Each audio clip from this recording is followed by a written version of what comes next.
everyone. Welcome to Lecture 7 of your RSCI module.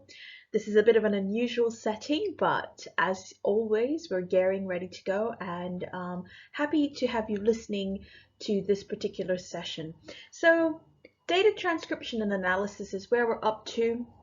At this point in the module, you need to prepare yourself for when you collect your interview information. What do you do next with that? What are you expected to do for that big component of your investigative portfolio for your assessment? How do you think about writing the information you need in that particular section? So this lecture is all about what do you do when you finish that interview. And of course, given the current constraints with the coronavirus and people self-isolating, I will be providing some information about how to go about conducting your interviews as well, what you need to do, where to get information and support. So don't worry, we've got you. So let's proceed. Where are we now? So this week you are going to be starting to do your interviews. If you need some tips about what to do or what not to do for an interview, be sure and see last week's lecture. And when you're thinking about constructing your interview questions, also there's information in last week's lecture that will cover what you need to think of. As well, today we think about what you do with your recorded interviews. So now you've got this recording. How do you transcribe? What is transcription? What does that mean? Where do you go from there?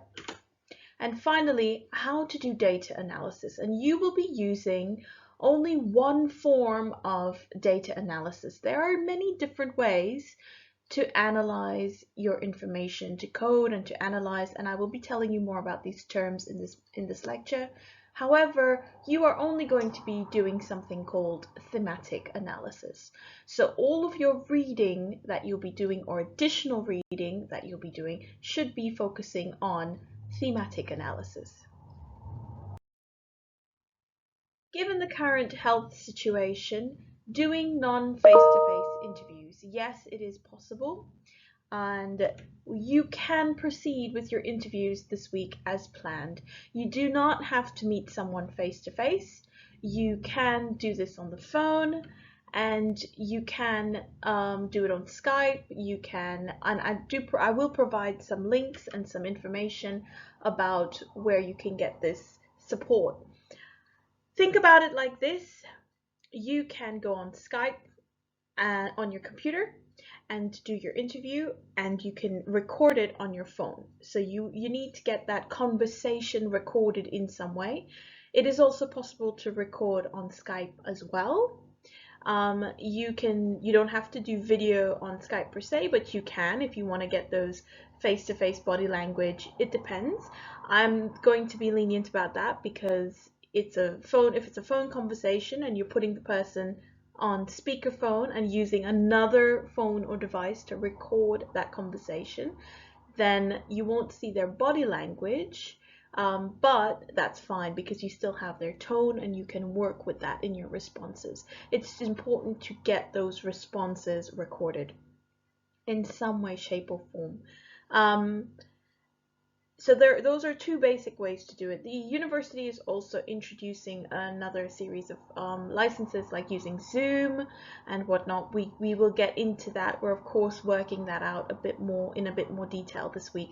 However, those two basic ways, going on, creating a Skype account, and using your phone to record it, means you just need a computer and you need your phone to record.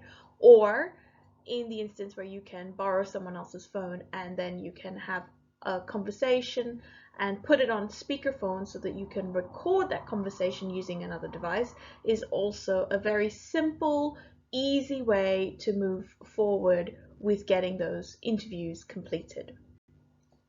All right. So when we think of a transcription, moving straight into the lecture now, what makes a transcription different from other types of written communication? So I've chosen text messages and I've chosen a love letter.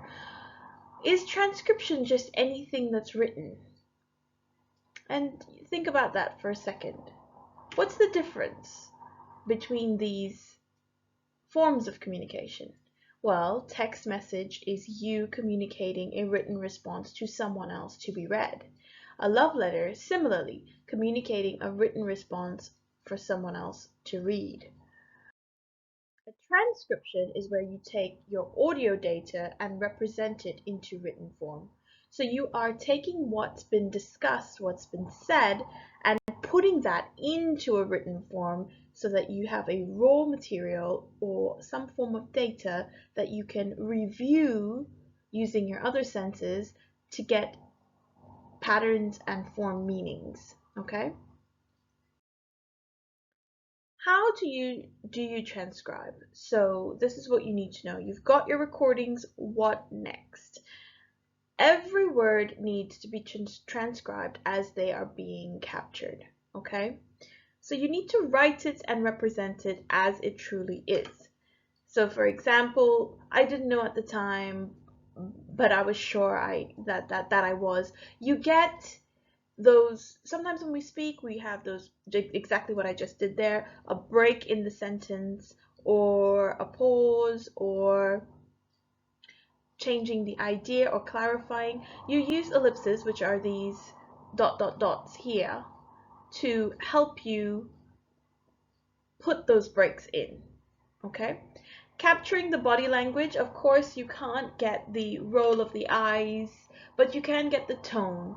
So someone could speed up their speaking about something, they can slow it down, they can go, I absolutely disagree with that. You know, you get that sharpness in their tone, you'll get that attention coming through. When you're doing this, if you were doing this face to face, you would be able to see when people roll their eyes or they look away, or you'll still be able to capture things like giggling, okay? And you use the square brackets to put in that bit of information.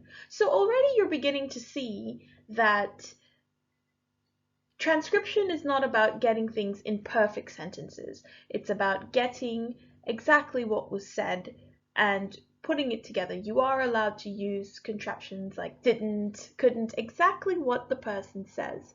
And this will also include slang or any kind of uniqueness of language. So you don't clean up or put your interpretation of a particular word that they use, all right?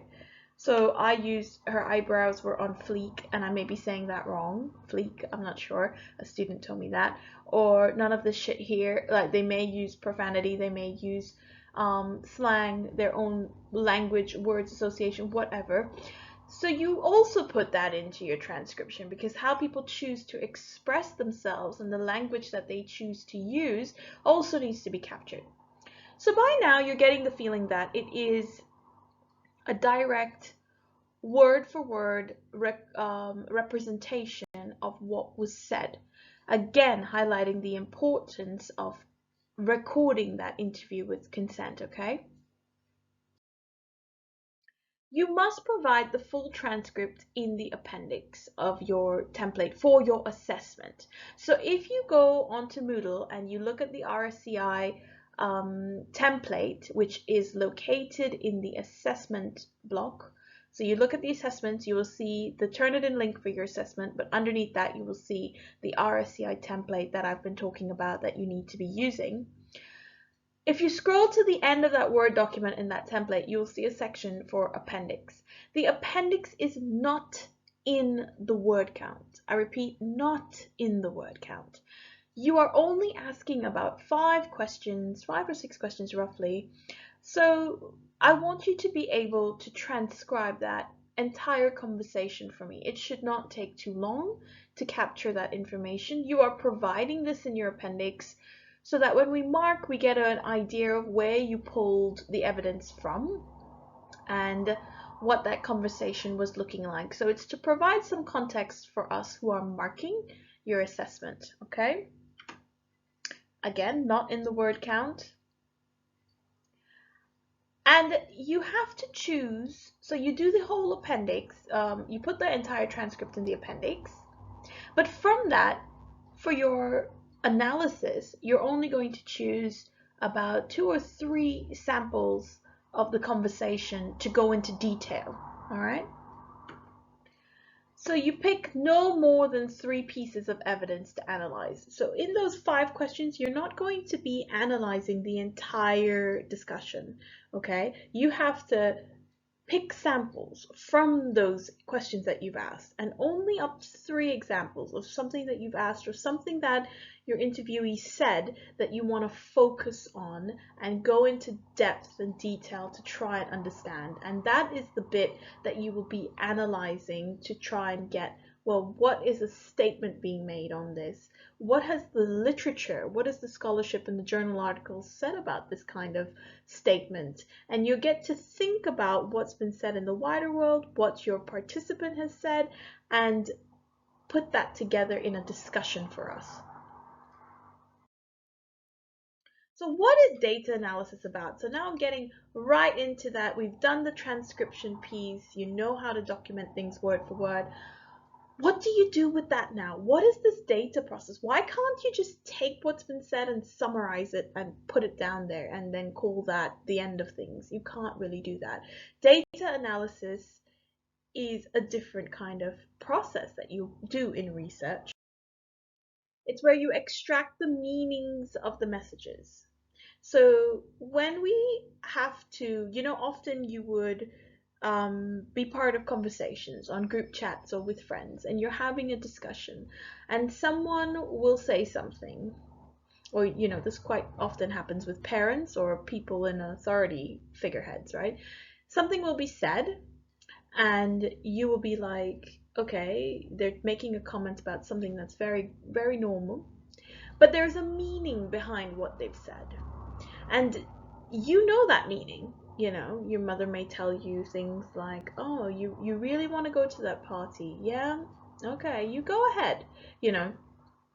That example tells you, oh, wait a minute, there's a meaning behind that. There's almost like this ominous threat from the mother that if I go, something will happen, or if I go, I'll have to be responsible for something that happens, or if I go, I'll never be able to go to anything again, or how dare I go. So there is a meaning that you're taking away, even though she didn't say that explicitly. Data analysis is trying to look for those meanings in the messages. What is said, but what is the unsaid part of what was said, if that makes sense. So you are going to try and look deeper into how can you get meanings out of what's being said. Sometimes people directly say what they mean, and that's fine. Sometimes people reveal what they really mean by not saying what they mean. And that's like the mother example. So the data analysis is to try and get to that level of unpacking the information. And it's about finding the message in your data. So you can, if you were to, and I'm going to use the word summarize, but if you had to get a takeaway message from your data or your conversation that you had with your participant, what would that be? What would that takeaway be? And this is what data analysis is. It's all about getting messy with the information, well, it's a messy process. Let me rephrase that. It's a messy process of thinking and rethinking. It's not just a chronological summary of what's been said. If someone were to summarize something for you, that doesn't give you the meaning. You still need to get the meaning out of it. And that's what you need to think about. Okay, I have these 5 questions now, and I have 5 responses out of these questions. What is the message here in regards to my topic? What have I been reading about my topic? What did my interviewee said that gives me meaning here? All right, there are 4 stages of data analysis. So stage 1, the careful read through and note taking. Okay, so you want to be able to read through your information and carefully take notes or take notice of what you're reading. Stage 2, notable quotes. What did they say that really, and this is when you're working with your transcription, okay? So what did they say in the transcription? What are some of the pieces that really piqued your interest in what your respondent said? Did they say some things that were pretty obvious that you may or may not want to use? Did they say some things that were particularly interesting? Did they make an interesting comment? What is a notable quote that you might want to take from them? So because of your word limit, your notable quote might actually go in to your evidence piece, okay? And when you provide the evidence for your assessment, those are not included in your word count either. So if you go through carefully in that template for the assessment, you will see that the evidence where you put in the quotes from your interview, that's not in your word count, and the appendix is not in your word count. Only what you really write and discuss is in your word count. So that frees you up and gives you some flexibility to represent your information. Stage 3 is coding. So how do you get those messages? Well, you code. You look for what is important, you look at the repetition, you look at the perceptions and the contradictions. So sometimes someone will say something and they'll keep coming back to that point. Even though they don't tell you that that's the most important point, for them, you might be able to get that out of reading the transcript, right? Seeing how many times they repeat something. You look at what they say as being priority, or what is important in what they've said. So coding has a certain set of methods, and we're also going to talk about that in this lecture. So how do you code your information? But when you code, this is what you're doing. You're looking for patterns. Stage 4, selecting the themes that you're going to focus on. So that's the final bit with the transcription, that you're going to get into the analysis here. So you look at, well, are there themes emerging from this transcription? What can I identify as being something that I want to talk about? And that's how you're going to choose which samples of evidence you want to use. And this will relate back to your readings that you've been doing. What have you been reading about your topic more broadly? All right. So how do you code? So I've given you some images there to look at. Coding can be taking your data transcription and mapping on those leaves. You know, you're looking for the patterns, for the association of the information. So you may have one question, which is your trunk, and from that question 1, the person responded giving you 3 or 4 kind of branches.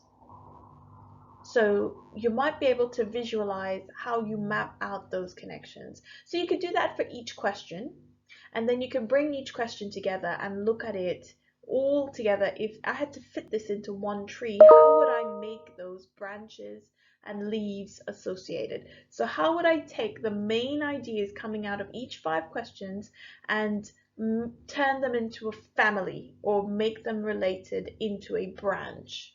Right? And you might start seeing that your topic becomes the trunk there, and when you combine all 5 of the points and reassociate them, you might get different ideas emerging on what's been said.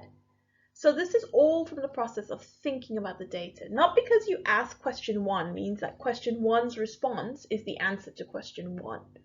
This is what we mean when we say the analysis is messy sometimes. So when you code, you use the specific words, you can build the tree, and then the process of rearranging where those branches and what it looks like is part of the analysis, okay? Looking for the meanings. I also have some colors there because you can color code. So you take the transcription and you go through, and every time the person talks about their family, you use the color green. And every instance where they talk about family, you use green, and that way you get the family theme coming out. And then all the instances where they've spoken about family in green are your evidence of where they've discussed family. That gives you your qualifier as to why you would say that that is a particular theme. Or if your topic is on bullying and the person keeps talking about teachers being bullies, or older students being bullies, or the police being bullies, if every single person that they speak of is some sort of authority figure, you could see the misuse of power in an authority relationship. So suddenly that theme is coming out of the bullying, and you start to see that, that all of the examples they're giving are kind of authority figures. Maybe I should code that as being an authority code. That's how you get your coding, helps you find what those themes might be. So the mapping words was what I was talking about with the tree. You put those authority figures and the family stuff, and you can start to get some kind of association if you think of a tree and putting those leaves on those branches, those terms, all right? You can create diagrams and flowcharts, use post-it notes, mind mapping, all of the things we've spoken about earlier in the module to help you think about the analysis part. Take the transcript and, play with it. Have a look at how can I see this information coming across differently? How can I make meaning out of what's been said? How can I make it less obvious? All right. You can even include tables. So a lot of people don't believe that with qualitative information, with words, that you can create a table. Yeah, you can.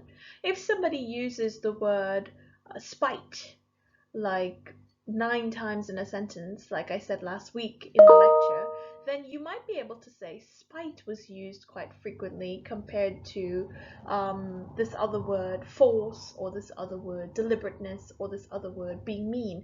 You might be able to see relationships in the patterns of the choice and the number of times someone chooses to use a particular word to express themselves. So you can even use a table to kind of map that and get a figure of how many times something has been said.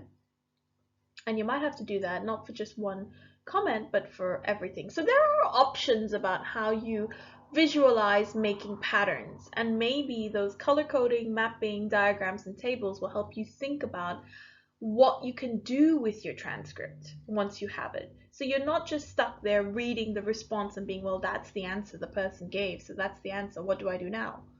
There are different ways in which you can start to look for the meanings, and that's what we mean by coding. You are looking for evidence of those meanings. So data analysis, and it's easier to explain what data analysis is not, right? It's a very creative and a very fun process. But data analysis is not just what the participants have said. You can't just say the answer to this question is because the participant said so. That's not data analysis, that's reporting. It's not where you impose your own opinion. So you say, well, the person said this comment, therefore that is a racist thing and all people are racist because of this comment. You can't impose your opinion onto something. You can't say that at all. It's not an opportunity to get your view in there completely. That's not what data analysis is. It's also not judgment about the participant being right or wrong. Now, remember, you're going to be speaking to someone who has entirely different views on the topic that you've been looking at. So this topic is really close to your heart and something you're interested in, but your job is not really to judge them about if they're right or wrong. It's to listen to them, listen to what they have saying, and hear their viewpoint and try and understand. Oh, it's interesting how they have this particular viewpoint, because in the research and in the scholarship there will be an array of views. I even told you last week that something like bullying, and we discussed this in our seminar group, that some people could see bullying as being a positive thing because it builds your character, but sometimes bullying but more popularly bullying is seen as a negative thing because of the emotional and mental strains that it puts on a person. So it's not your position to make judgment, it's your position to listen to what they have said and try and make sense of it, right? Data analysis is not an evaluation on what the participants could have done differently. So you don't do a reflection on, oh, well, the person spoke about bananas, but they were really meant to be speaking about, apples. So maybe next time they could talk more. If they talk more about apples, they'd be going down the right way. That's not what data analysis is. It's not that at all, okay? To prove a previous prediction. So sometimes this happens with the hypothesis that you send, right? But it's not solely about that. It's not solely about proving whether what's been said in the literature is right or wrong. It's not about that at all. It's not just proving. It's about getting that message what have they said that's maybe different or unique or interesting. It can support other things that have been said in scholarship, but it's not the end goal. And that also goes to prove what's been said in the literature. Again, it sometimes does that, but it's not the end goal. So making sure the data fits into neat predefined categories. Analysis is not that either. It's not about sorting things out so that it's all accounted for and it's neatly done. And we constantly say, analysis and research is messy. So you can make associations, but you don't need to fit everything. Everything does not need to be forced into a particular category. So that's a bit of an idea about what is not data analysis. And if you were to take a big step back from that, you'd realize, okay, it's not reporting. It's not just relying on what the participant has said as being the only answer. It's not about ignoring what the participant has said and just trying to derive what I think to fit into what scholarship has said. It's not that either. And it's also not about forcing my views in there. So if you go back to the tree example that we gave earlier and you go back to the coding, you're looking for themes that are emerging. You can talk about what's been said in the literature and what's been said in the scholarship. Yes, absolutely. All right. And it's not these things explicitly, but sometimes it has to be a little bit of a balance, okay, and a little bit of a combination of what do you have that you're working with in front of you. All right, and where anomalies and ambiguities in the data are ignored. So you don't want to be ignoring these things. If something unique comes out, you want to focus on that. What is the unique thing that's been said? All right, so maybe you're feeling a little bit confused. You're like, wait a minute, so you've told me what to do, but what not to do, and I don't know what to do now. So that's a good place to be if you're there. You've got your raw data, which is going to be your interview and your transcripts. Okay, and I think we're pretty clear now on what transcription is, representing word for word what's been said. You code that raw data, and you're going to start seeing from the process of coding using colors, doing a tree map, however you decide to take that information apart and reassemble it in some way, shape, or form is your coding. From your code, you're going to find quite naturally themes are coming out, okay? And from these themes, then you can make assertions about what is the meaning that's being made in what you've collected. So you see from the assertions to the raw data, you're no longer reporting, and this is what you definitely do not want to do for your assessment. Do not just report a summary of what the person said. If you are writing a summary of what they've said, you're not doing it right. You want to be able to take apart what they've said, look for those themes, go through these steps, and then you can infer, make an assertion back to what is the meaning I got from doing this interview. You're moving from something that is familiar into the strange. That's how we like to think of it. The real into the abstract. The particular to the general. So you've got a very particular, from your interview, very particular one-to-one experiences about something like bullying. What is the general message that can be pulled out of that? What is the bigger message being connected? And you use the literature and the scholarship to help you connect from that particular singular example into the broader framework of what's said on this particular topic. So one of the most popular coding in qualitative analysis is thematic coding. And thematic coding is a very easy way. There are many different ways to analyze qualitative data. However, we are only doing thematic coding because it's easier to get themes emerging from your coding that you've done for this type of interview, for your semi-structured interview. Okay, so you're going to get these common themes coming out.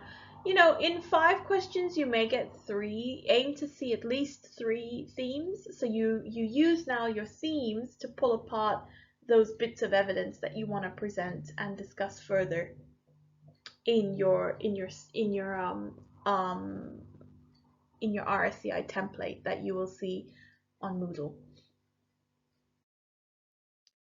So how to do the thematic coding? Again, read the transcripts, look for the themes emerging, use colored highlighters and pens and print that out, that transcript, and color that up differently. Or use your tablet and use different colors and really go to town. Pretend it's not your interview and read it and look for what is the meaning, what is the hidden meanings, what's being said here. Really do a deep dive about what you're seeing in that transcript. Again, it's about doing a second reading. Look for those concepts. Keep going over it. Read it from question 1 to 5. Read it from question 5 to 1. You know, just keep getting familiar with that information. And the more times you go over it and think about it, the better you will be able to dig deeply for those hidden meanings and those messages in the data. Look for relationships between the themes. So someone may have a family, as I said earlier, a family theme about bullying, but they may also have a power theme about bullying. Look for, are those related in any ways? Can you make any connections to those? Are the themes generally around the same thing but in different ways? Can you explain that? That's what you want to be doing. So the long and short of it is decide on the term you want to give your code or your theme, like how I took all of the examples of senior people being bullies and called that, what did I call it? Authority. All right, power and authority issues with bullying. Select the quotes that best represent this evidence and then check on yourself and say, well, are you being biased? You always want to double check that information. Am I choosing a theme that is too close to what I want to say about this topic? Or is this really what the topic is representing?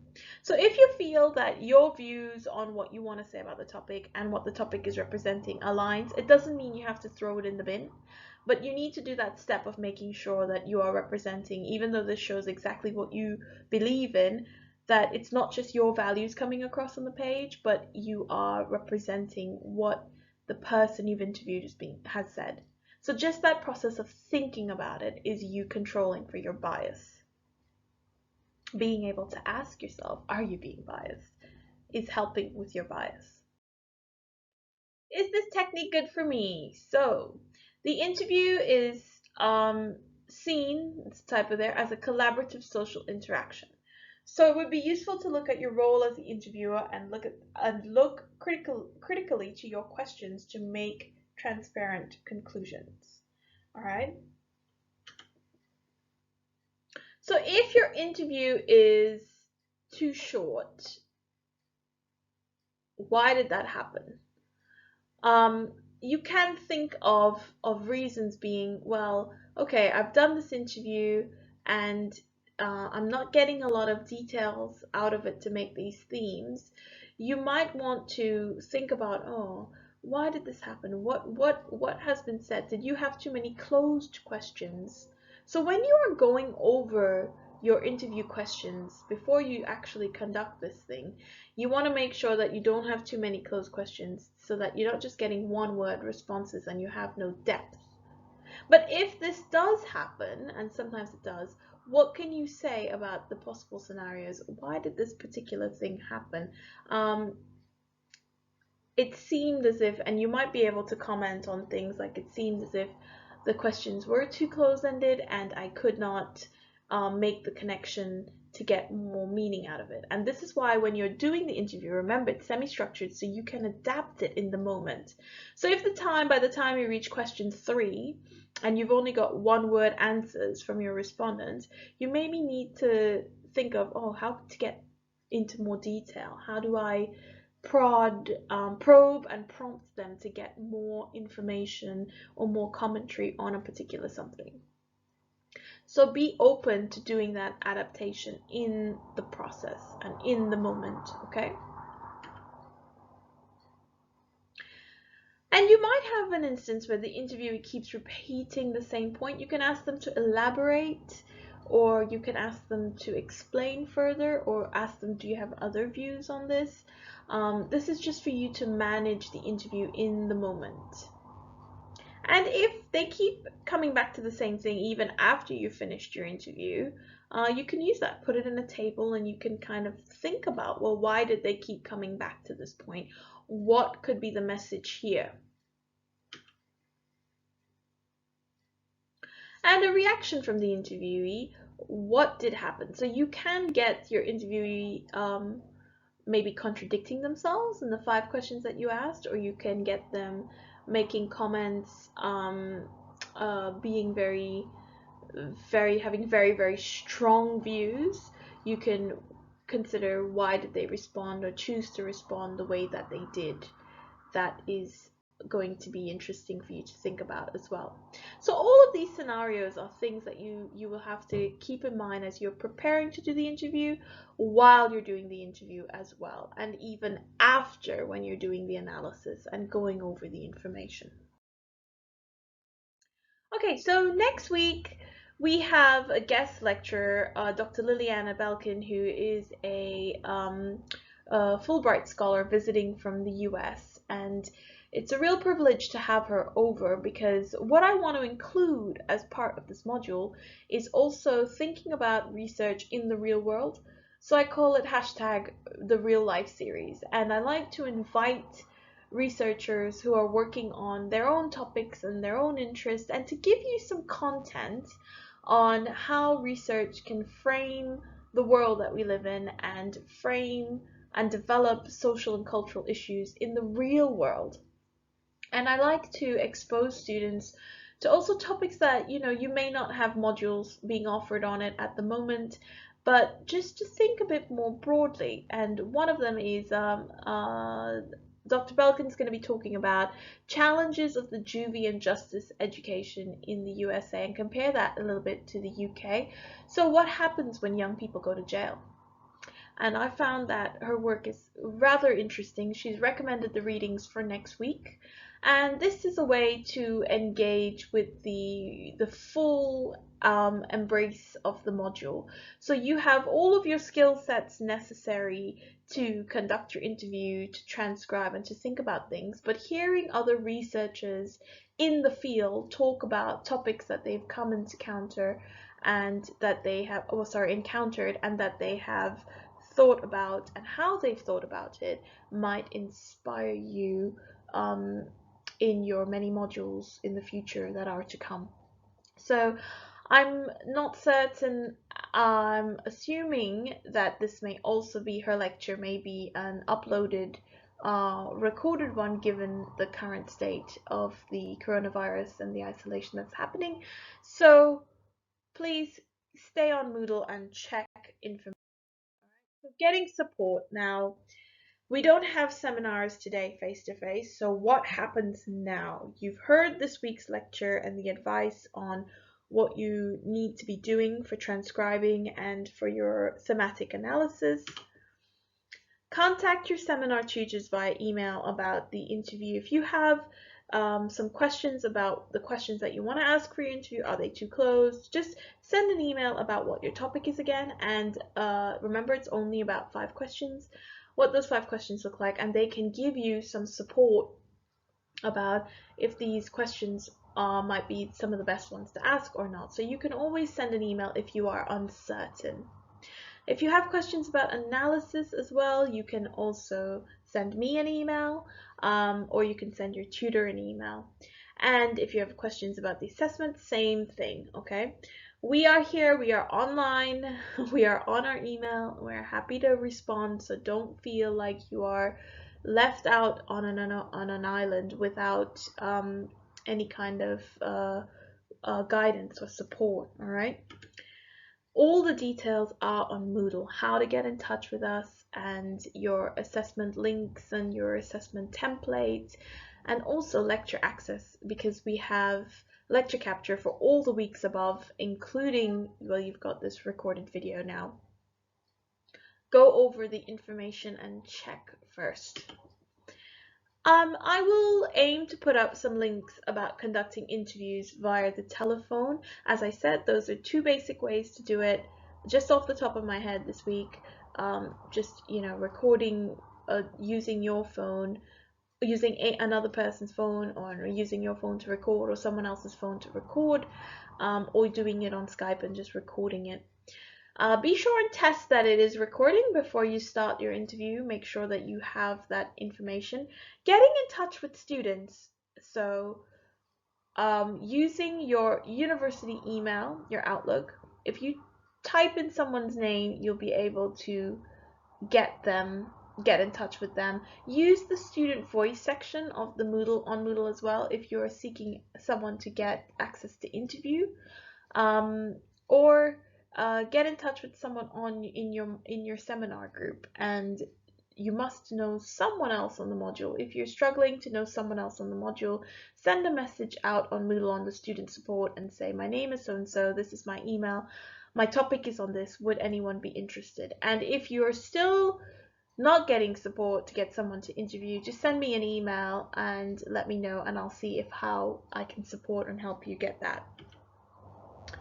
And that's what I was just saying. Set up a Skype account, you have WhatsApp, you have email. There are many different ways to get in contact with each other that doesn't involve face-to-face, but I shouldn't have to tell you that because you guys are the digitally forward generation, so you may know more about this kind of technology and information than I would.